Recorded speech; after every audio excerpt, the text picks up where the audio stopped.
Okay, so actually I'm going to mute everyone and then we'll get started. Feel free to unmute to question or comment.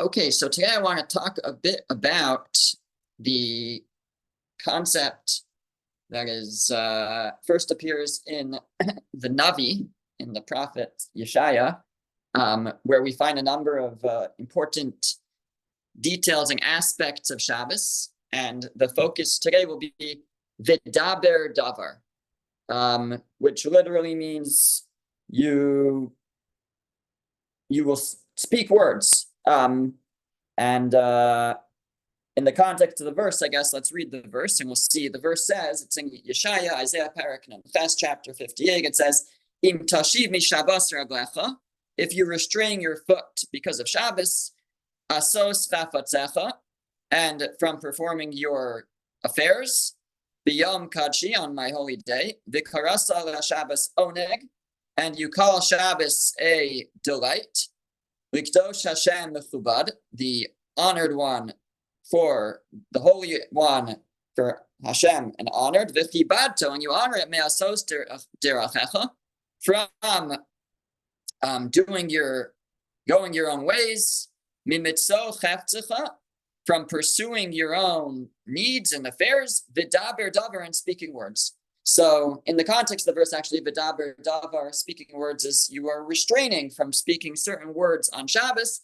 So then, I didn't put it on the source sheet, but if we do all this, so then the next verse says, then Shabbos will be a delight, or you'll delight in God, and you'll be rewarded with the portion of Jacob, the whole thing. So these are understood to be instructions for how we are to conduct ourselves on Shabbos, in addition to what it says in the Torah itself, in the Chumash, in the Ten Commandments and other places that we're to guard the Shabbos, not to do malacha.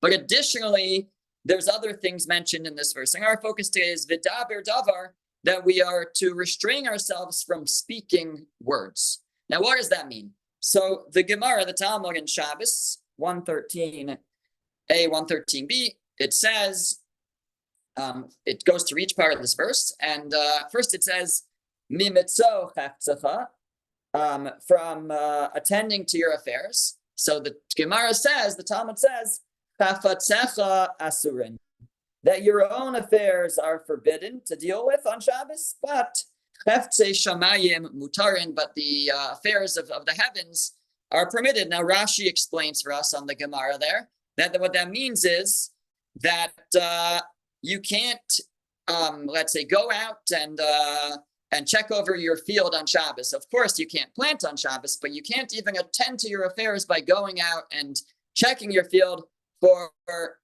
actively checking what I need to do. This is actually relevant for a person for their garden. Person wants to walk through their garden on Shabbos, so it's okay as long as they're just doing it for the enjoyment. But if they're doing it to check what needs to be done, so that would run into a problem with this, that we're not to attend to our weekday affairs on Shabbos. However, affairs of heaven are permitted.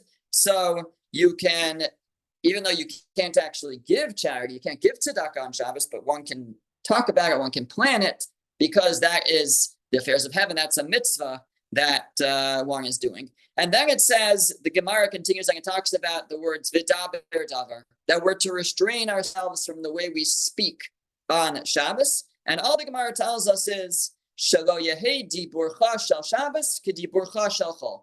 The way you speak on Shabbos should not be the way that you speak during the week. And that's really all it tells us. And the rest is up to the commentaries to figure out what the exact intent of that is. So we know, though, from this passage in the Gemara and from this verse in Yeshaya and Isaiah, that we're not to speak on Shabbos the way we speak on the weekday. So what we're going to do now is actually enter a bit of the halachic discussion, the practical, what we're allowed to speak about, what we're not supposed to speak about.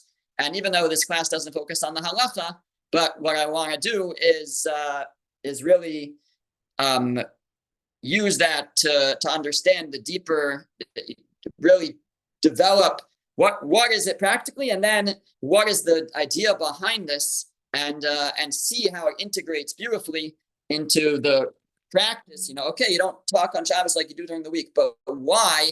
Where does that come from? What's the deeper understanding of that, and how it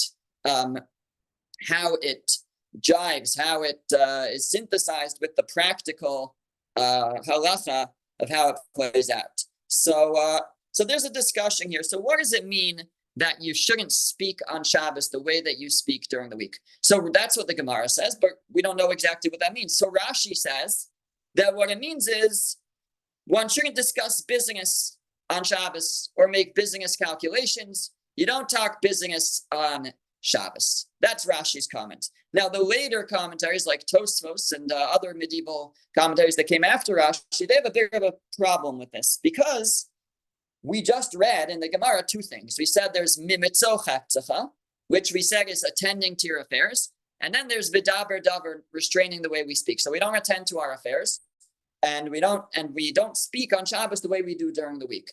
So if Rashi is correct that what it means, don't speak on Shabbos the way you do during the week, means don't speak about business, well, doesn't that fall under the previous line, mimitzo chaftzcha, not to attend to your own affairs on Shabbos? So that's already covered. So it must mean something else, they say. So what does it mean? What is it that one is not supposed to? You're certainly not supposed to speak about your business affairs, but that's already covered in mimitzo chaftzcha. So what does daber davar, to restrain the way we speak on Shabbos, mean? So Tosfos quotes a midrash. This idea also appears in the Yerushalmi, the Jerusalem Talmud, that says as follows. The midrash says that Reb Shimon ben Yochai had a old either mother or grandmother who would speak a lot. She talked a lot, and I guess it was Shabbos, and he told his, it says Ima Savta, that's what I call her, so I assume it's a grandmother. It might mean an older mother or a grandmother. We'll just say it was his grandmother. He told one time on Shabbos, he told his grandmother, it's Shabbos, you shouldn't talk so much. That's what the Midrash recounts, that Rabbi Shimon bar Yochai told his grandmother. So the implication is that we're simply not supposed to talk so much on Shabbos. We are supposed to, when it says you shouldn't speak on Shabbos the way you do during the week, what it means, says Tosfos, is we just shouldn't speak as much on Shabbos. We should be more careful about how we use our words on Shabbos than we do during the week. Others learn like this as well. The way the Meiri says it, the Meiri is another medieval commentator. The way that he says it is, we shouldn't waste words and speak of futile things on Shabbos. Certainly not of business matters, but even of just non-business matters. But rather, we should speak about in words of Torah. And if a person can't speak in words of Torah, they just don't have the knowledge, etc.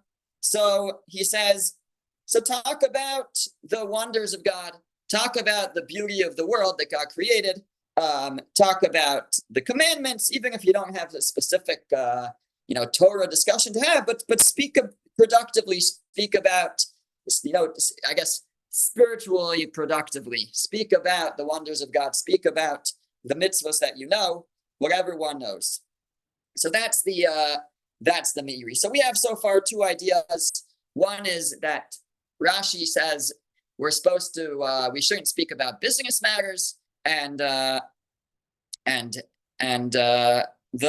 later commentaries add that it's not just that, but even one should limit the way they speak in general on Shabbos. Don't talk too much. And Meiri says don't speak about weekday affairs, don't speak about the mundane, and rather speak about Torah and speak about the wonders of God, etc.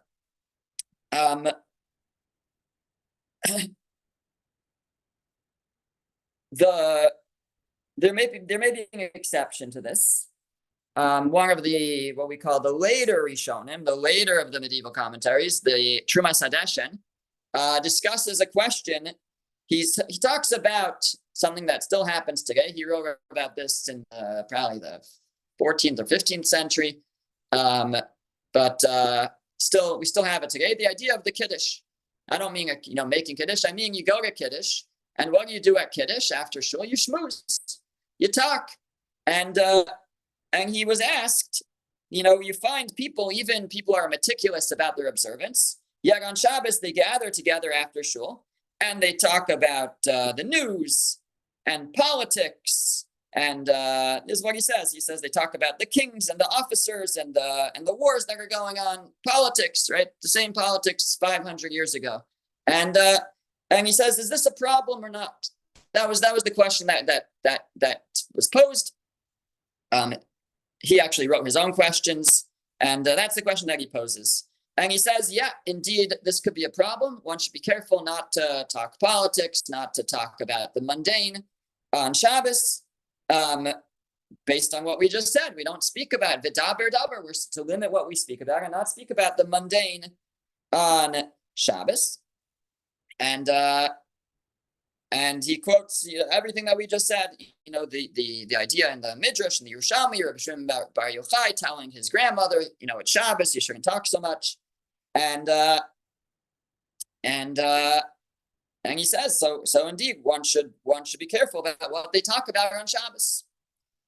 However, then he says, but if people get enjoyment out of it, so it's oneg for them, it's pleasurable to schmooze and to talk politics. So then he says that, as it is for many people, he says that it's permitted. Because now we don't allow anything for if it's pleasurable on Shabbos. Doesn't mean we can violate the 39 malachos, but these specific halachos that we're talking about here, these specific laws that have to do with how we walk on Shabbos and what we and limiting our speech, at least for these, he proves that if it's enjoyable to a person, then it is actually permitted. And so he says you really have to know if you actually enjoy it, then it's permitted. If you don't enjoy it and you're just doing it for peer pressure, whatever it might be, so then it should not be done. It would not be permitted because of this restriction of v'daber davar, that we're not supposed to talk on Shabbos the way that we do during the week. There's one other relevant passage that has to do with how we speak on Shabbos, and this I put on the source sheet. It's the third source. The Gemara, the Talmud again says that Rabbi Yehuda said in the name of Shmuel, it's permitted for a person to say to his friend, I'm going to a certain place tomorrow. And why is it permitted? Because if there were small guardhouses, he would be permitted to walk there. What's going on here? So what the Gemara is really implying is, and it relates to what we said before, that we're not allowed to speak. Not only can we not do melacha on Shabbos, we can't work, we can't do the 39 constructive activities, but we can't even speak about them on Shabbos. We are not to talk about the melachos, and we can't say, for example, tomorrow on Sunday, I'm going to drive to New York or whatever it might be, because that is speaking about a melacha, driving. But what this Gemara is telling us is what you are allowed to say is, tomorrow I'm going to New York. Even though, obviously the way people get to New York is they drive, they take the train, wherever it might be. But if you didn't say it, so then it's okay, because you didn't mention something that is forbidden on Shabbos. And so you say, I'm going, because you could technically walk there. Now, 1 second though, we have a halacha that that you're not allowed to walk so far on Shabbos, even though you're allowed to walk, but there's something called the tchum. The tchum is that one is only allowed to go 2,000 cubits, about 3,000 to 4,000 feet outside the city, beyond the city limits. So maybe saying I'm going to New York itself is forbidden. So the Gemara says no, because technically there could be a way that it could be permitted to walk there if there were little huts along the way that would extend the city. If every 70 amos or so there was another hut, so then every 70 cubits or there's another hut, you'd be allowed to walk. So since there's a possible way that it could be permitted to walk there, so it would be permitted to say, to even on Shabbos, to say, I'm going to such and such a city tomorrow. That's if it's actually possible to walk there. And even if those huts aren't there, but there's technically a way. Okay, that's kind of a technical point. But the point is that this really highlights by inference an additional halacha, which is we're not supposed to talk about melacha. This is part of vidaber davar, of restraining what we speak about on Shabbos. We're not supposed to talk about anything that's forbidden on Shabbos. But if there's a technical way that it could be permitted, so then it would be permitted to speak about it. Okay, so rounding out the practical halacha of this, then we have in the Shulchan Aruch, in the Code of Jewish Law, the following.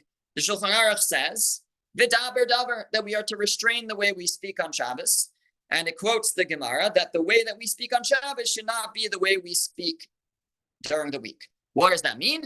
Says the Shulchan Aruch, therefore, it is forbidden for somebody to say, I'm going to do such and such tomorrow if such and such involves any melacha, like we just said.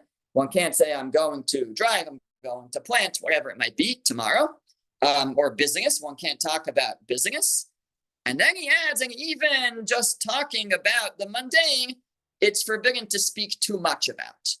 So now the implication, he says that you can't speak too much about it. You can speak a little bit about it, but really in that story with Rabbi Shimon Bar Yochai and his grandmother, she was really just talking too much. It was overdone.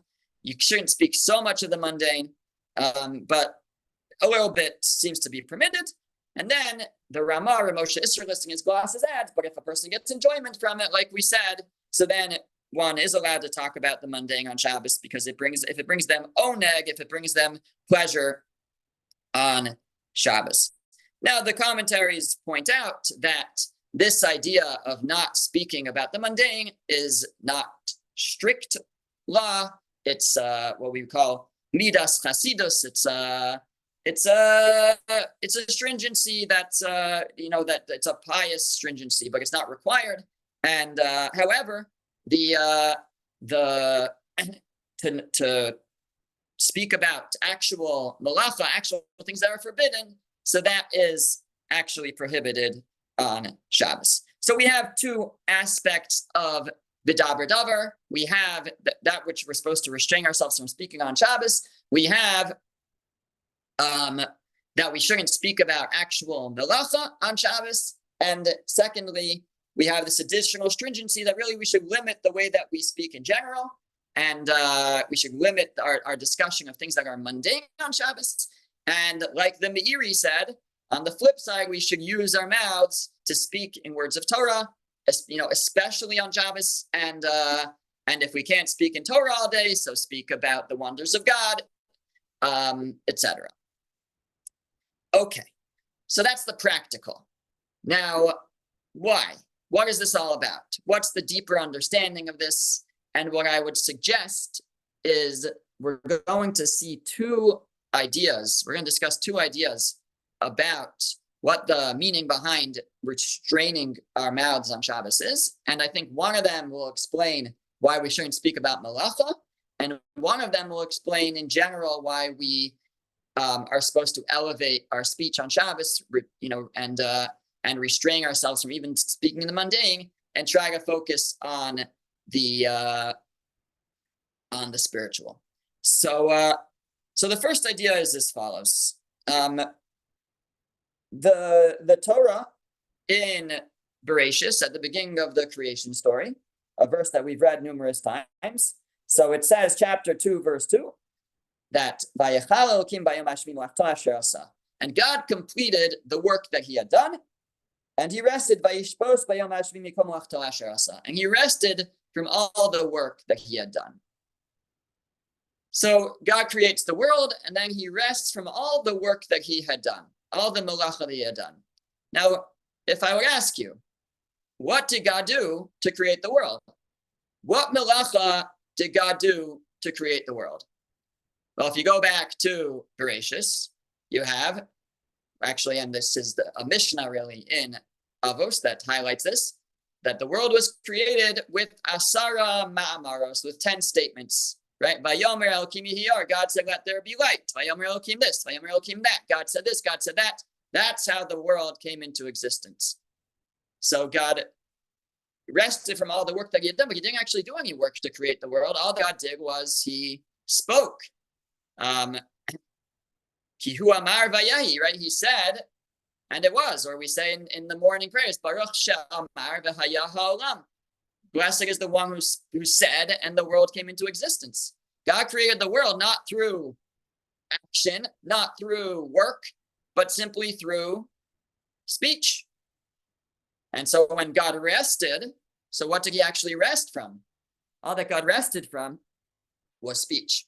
So that's our first entry point, right, into this idea that if God rested from speech, from creative speech, so it seems that when we rest, we should also rest from our creative speech. So even though the idea of vidaber davar is derived, of restraining from the way we speak is derived from a verse in Yeshaya, in Isaiah, but it's already alluded to, it's hinted to here in Bereshis, in the Torah itself, when it says that God rested from all the work that he had done. Other comments, so this is a number of commentaries make this point in different ways. The Tzror Hamor, Rabbi Avram Saba, who was 15th century, he was actually in Spain. He was kicked out of Spain, exiled from Spain in the Inquisition. That's the Tzror Hamor. The Maharsha commentary on this passage in the Gemara, he adds another point, which is that if you look at well,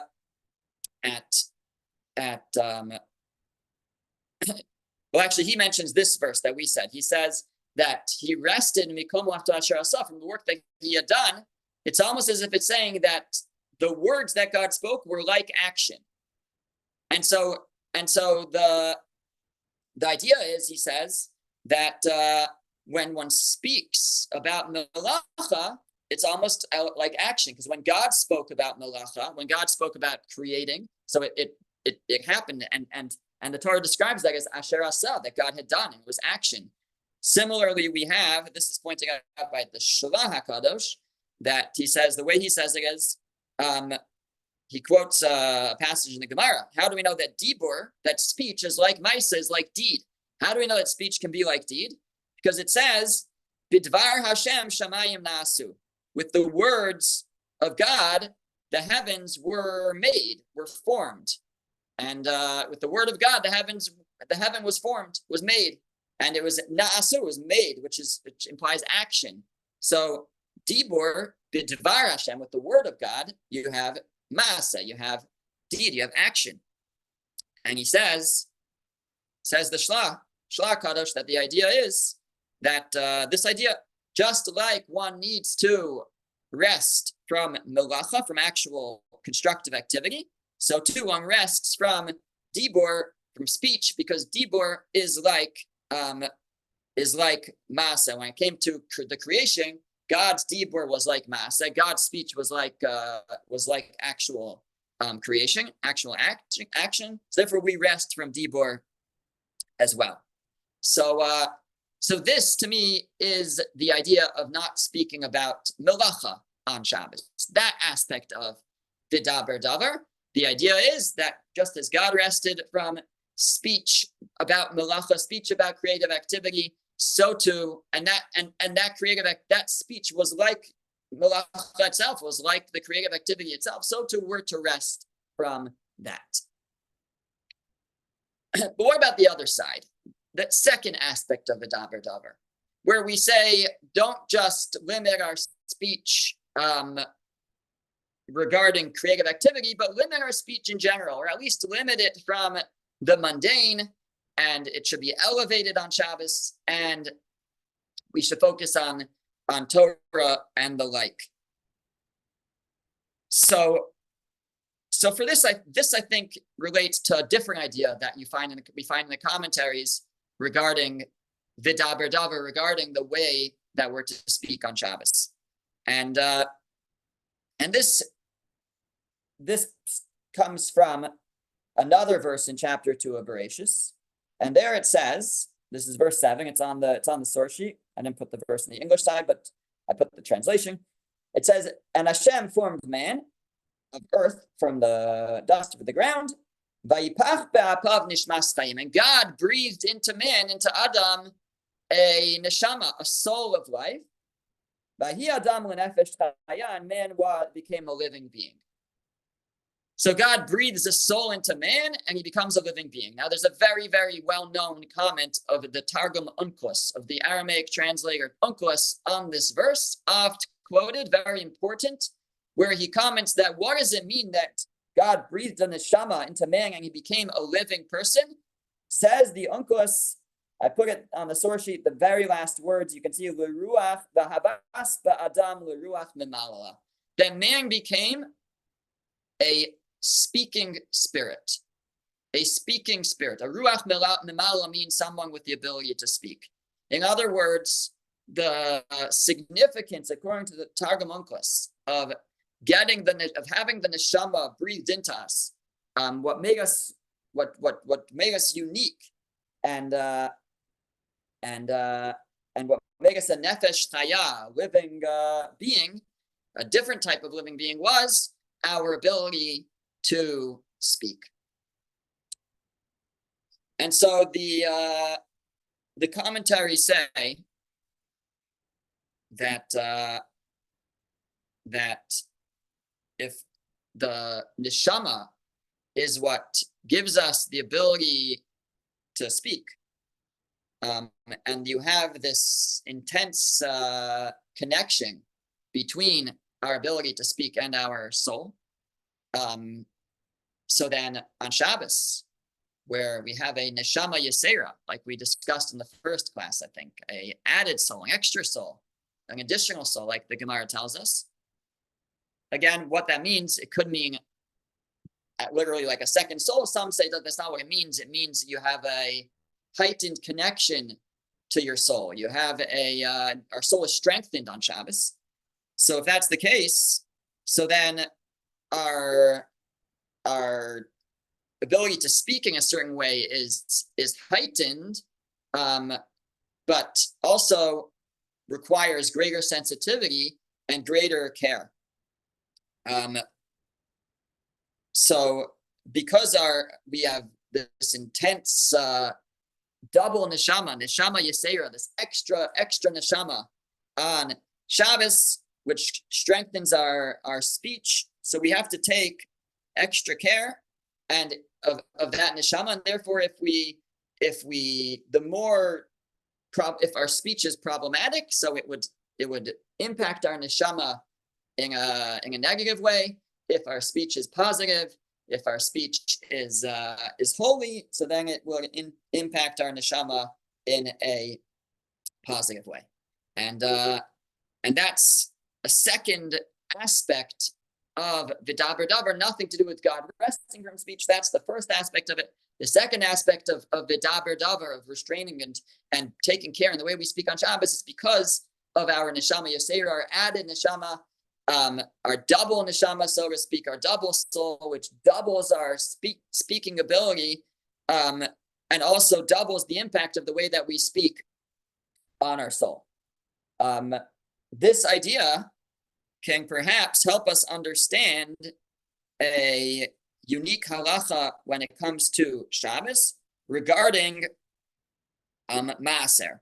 So the Mishnah in Demai, maaser is a tithe, and the Mishnah in Tractate Demai deals with the laws of maaser. If one requires fruit from someone who's not necessarily trustworthy to have tithed their fruit. So in general, if one requires if one requires fruit from someone who we don't know that we don't know if we can trust that they tithe their fruit, so we're required to tithe it. This is relevant in Israel. even nowadays. But not relevant. There's no tithing. There's no maser on fruit outside of Israel. But there is in Israel. So the Mishnah teaches us that if one buys fruit from someone who is not trustworthy for tithes, and then forgot to tithe it, one is supposed to tithe it, but themselves. But if one forgot to, and then it's Shabbos, so there's a problem with tithing fruit on Shabbos. So here we make an exception, and we say that if you go to the person you bought it from and you ask them, "Did you tithe the fruit?" If they say yes, the Mishnah says you can rely on their word and you can eat the fruit. Now, during the week, that would not be the case. During the week, if you buy someone who's not trusting on Meiser, even if they say they tithed it, they took the Meiser from the fruit, we are required to do it, to do it just in case, because we don't know if we can trust them. However, on Shabbos, now we're stuck. We can't do it. You're not supposed to tithe on Shabbos, but we're stuck. But yet, and the Mishnah says, if you go to them and they say that they did it, you can trust them. Why? Why are we allowed to trust them specifically on Shabbos? So the Talmud in the Yerushalmi, in the Jerusalem Talmud, asks this question. And the Talmud has two suggestions. The first one is it's out of Kavod Shabbos, out of the honor of Shabbos, that I guess we want to make sure that we have what we need on Shabbos. We're a little bit more lenient. That's the first answer. The Gemara, the Talmud, has a question on that answer. The second answer the Gemara gives, the Talmud says, is Talmud Yerushalmi, is Rabbi Bibi b'shem Rabbi Chanina. Rabbi Bibi, in the name of Rabbi Chanina, said, Eimas Shabbos alav. You know why you can believe somebody on Shabbos is because the fear of Shabbos is upon them. V'hu omer emes, and he tells the truth.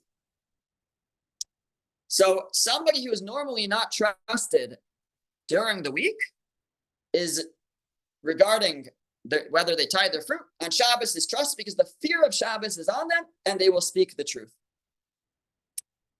They're afraid to lie for some reason. And that's all we know basically. Didn't see much more explanation than that. But perhaps it relates to what we're saying. Because on Shabbos, a person has a neshama yisera, they have an extra neshama. And therefore, they're extra careful about the way that they speak. And there's different aspects of how we speak. There's not speaking the mundane. There's also not speaking falsehood. There's also only speaking the truth. And because we are entrusted with this extra neshama, this extra ability of speech and extra sensitivity. So not only are we instructed, therefore, to be careful how we speak, but maybe there's even you can almost call it subconscious. It's the conscience, it's the neshama, it's the soul that directs us on Shabbos to actually speak in a more truthful way, and we can trust specifically on Shabbos somebody who's not normally trustworthy. They can be trusted on Shabbos. The idea would be then to take this care that we have on Shabbos, this extra sensitivity about the way that we speak, and to try to carry it over into the week. We mentioned in a previous class that Shabbos is the fourth of the 10 commandments, and we mentioned that the commandments on let's call them the right side of the tablets, correspond to the commandments on the left side of the tablets. So, and therefore the commandment, there's a relationship between each of the commandments. So, for example, I am the Lord your God is number one, to believe in God, and that corresponds to do not murder, because when one murders someone, they don't recognize the godliness in that person. It says, don't have any other gods. The second commandment, that corresponds to don't commit adultery. Same kind of concept of dedication to one.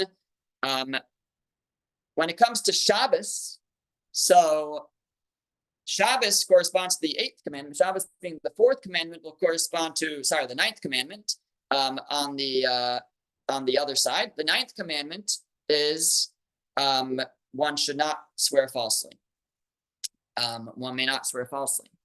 Now, we mentioned in the past the relationship that the Midrash speaks out, that they both have to do with the testimony. Sorry, not one should not swear falsely. One should not bear false testimony. Sorry, that's what I meant to say. One should not bear false testimony. And we mentioned in the past that Shabbos is a testimony. It testifies that God created the world, and that's the relationship between, that's what the Midrash says, if one does not observe the Shabbos, then they are testifying falsely about God not creating the world, as opposed to when one observes the Shabbos, they testify truthfully that God created the world. That's what the Midrash says. The Kli Yakar wants to suggest a different connection, and it relates to what we've been saying. Says the Kli Yakar that we have an instruction on Shabbos, v'daber davar, to restrain and restrict the way that we speak on Shabbos, to not speak on Shabbos the way that we speak during the week.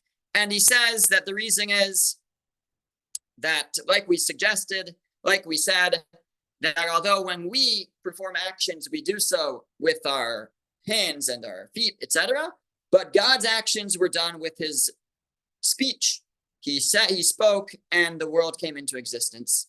And he says, so when a person rests on Shabbos and doesn't do any malacha, if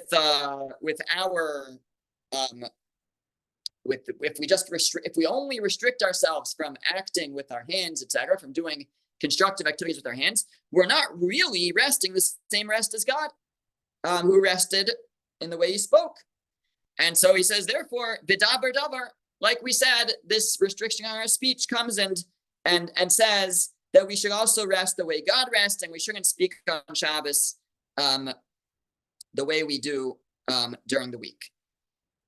And he says, through remembering the Shabbos and sanctifying the way that we speak on Shabbos, so the result, hopefully, will be that it will carry over into the week.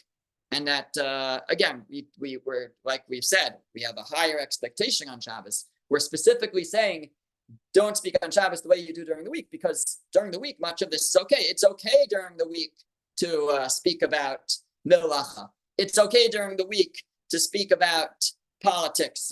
Again, of course, we want to speak in Torah as much as possible, but we don't have the same expectation during the week as we do on Shabbos. But at least he says the rest of the week, we should take the lesson of the importance of controlling our speech and try to sanctify the way that we do during the week.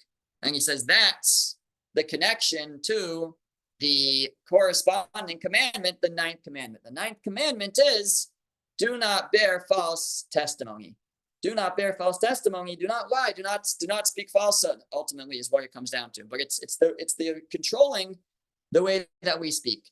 And so the lesson of the connection between the 4th commandment, Shabbos, and the 9th commandment of not to bear false testimony, according to the Kli Yakar, is this very point: is the v'daber davar aspect of Shabbos, the restraining and being careful about the way that we speak on Shabbos should carry over into the week, and we should be careful about what comes out of our mouth, even during the week. So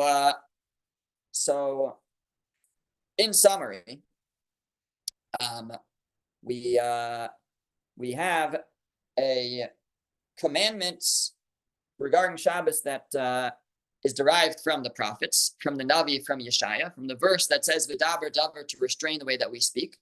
But we already see that it's at least hinted to in the Torah itself, because the Torah says God rested from creating the world, from all that he had done, and what God had done was speaking. And so if our rest is to reflect the rest of God, so it's not just a rest from physical activity, it should be a rest, it should be a seizing of also certain speech patterns on Shabbos as well. And in the practical halacha, it plays itself out in two ways. One is a absolute prohibition of speaking about melacha, about plans, intents to do melacha during the week. If it was for a mitzvah, that's more of a discussion. That's disputed whether you can speak about malacha for the sake of a mitzvah after Shabbos. But in general, we're not to speak about malacha that we plan to do. That's number one, and two is just in general to speak in an elevated fashion on Shabbos. And what I'm suggesting today is these two ideas are reflect really of two aspects of the daber. One is the idea of just as God ceased from speaking in creative ways, so too we're to cease speaking in that way. That's the restriction on speaking about malacha. A second aspect is that on Shabbos we have a neshama yesera. We have this additional neshama. We have this extra neshama. With the extra, the significance of neshama, one major significance is that it makes us a ruach memala. It makes us a speaking being. The ability to speak is absolutely intertwined with the soul, and therefore on Shabbos, when we have a heightened neshama, we have to have heightened sensitivity in the way that we speak. We should be more careful about what we speak about, and like the Meiri said, try to speak in Torah, try to speak about the wonders of God, whatever we can, and but not to speak of the mundane. Certainly not to speak falsehood. And we mentioned that people's on Shabbos are relied on more trustworthy. And finally, that we should then carry that into the week with as is reflected in the commandment that corresponds to Shabbos on the other side of the tablets. Do not bear false testimony. That during the week we should also be careful about the way that we speak. Okay. Thank you very much, Rabbi. Have a